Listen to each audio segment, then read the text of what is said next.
আজ না খুব চাউমিন খেতে ইচ্ছে করছিল, ঠিক ছোটোবেলার মতো। তাই জন্য কী করলাম, আগেই এখানে জল গরম বসিয়ে দিয়েছিলাম। জলটা গরম হতে তার মধ্যে দিয়ে দিয়েছিলাম চাউমিন আর নুন। এরপরে আলু কেটে নিয়েছিলাম, যেরকম ছোটোবেলায় মা কাটতো ঠিক সেরকম। আলু কেটে নিয়েছি, পেঁয়াজ কেটে নিয়েছি, আর তার সাথে নিয়ে নিলাম একটা ডিম আর একটা কাঁচা লঙ্কা।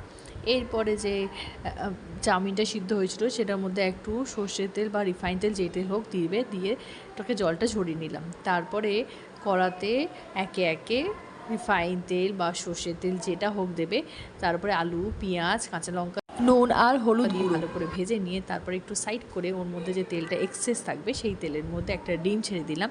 ওপর থেকে সামান্য একটুখানি নুন দিয়ে ভালো করে মাখিয়ে নিলাম। তারপরে এর মধ্যে দিয়ে দেবো আগে থেকে শুকনো করে জল ঝরিয়ে রাখা চাউমিনগুলো। চাউমিনটা দেওয়ার পরে ভালো করে নাড়াচাড়া করে নিলেই রেডি হয়ে যাবে সেই ছোটোবেলার মায়ের হাতে চাউমিন। এই চাউমিন আর ছোটোবেলায় টিফিনে মা যখন দিত আমার প্রচুর ভালো লাগতো। এবং